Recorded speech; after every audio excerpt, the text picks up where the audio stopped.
तर आज मी तुमच्यासोबत शेअर करणार आहे गवारची भाजी. तर वेळ न घालवता आपण रेसिपीला सुरुवात करूया.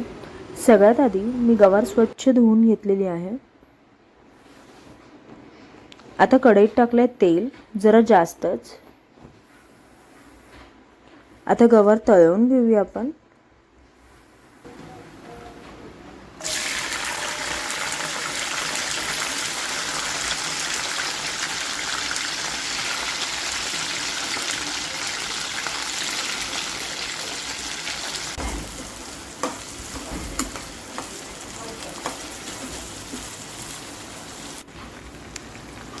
हा कलर येतपर्यंत आपण गवार तळून घ्यायची आहे.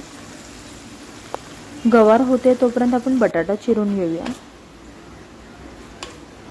बटाटा काही अशा साईजमध्ये मी चिरून घेतलं, तुम्ही बघू शकता.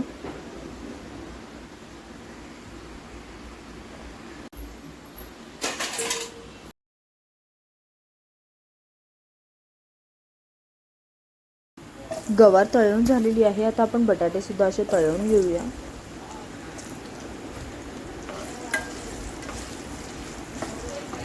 बटाटे फ्राय होतात तोपर्यंत आपण एक मसाला बनवूया. त्यासाठी टाकूया 8 ते 10 लसणाच्या पाकळ्या आणि मिरची. ठेचून घेऊया आपण खलबत्त्यात.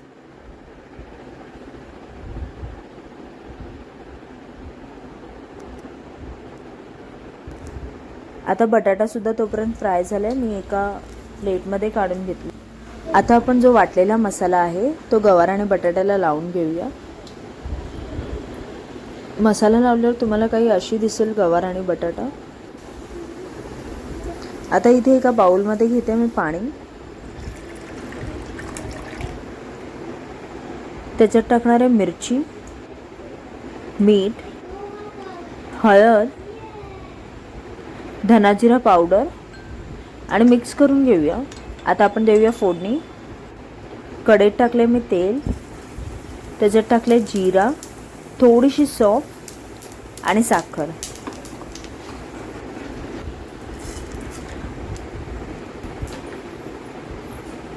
आता ह्याच्यात टाकूया बनवलेला मसाला.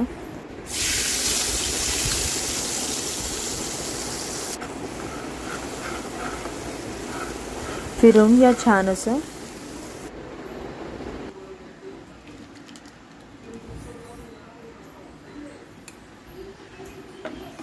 आता ह्याच्यात मी ॲड केली आहे टोमॅटोची प्युरी. 2 मीडियम साईजचे टोमॅटो घेतले होते, त्याची प्युरी मी ॲड केली याच्यात. आता मी उकळ्यात टाकलेत बारीक शेव. तुम्ही आलू भुजियाही ॲड करू शकता. 5 ते 6 काजू टाकले आहेत आणि वाटून घेणार आहे जरा जाडसर असं.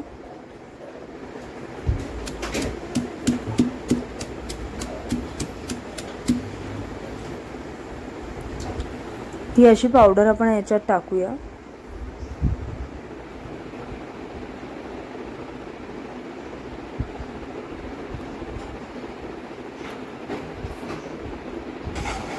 मिक्स करून घ्या. आता याच्यात टाकणार आहे गवार आणि बटाटा जो आपण फ्राय करून घेतला होता. टाकून फिरवून घ्या.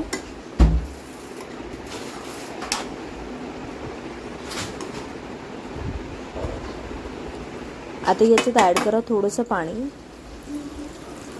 आणि झाकून ठेवा 5 ते 10 मिनिटासाठी. मग तुमची भाजी आहे एकदम रेडी. कोथिंबीर टाका आणि भाजी सर्व करा. तर तुम्हाला ही रेसिपी खूपच आवडेल. नक्कीच ट्राय करा. आवडली तर नक्कीच लाईक करा, शेअर करा, सबस्क्राईब करा आणि कॉमेंट करून नक्कीच सांगा की तुम्हाला ही रेसिपी कशी वाटली.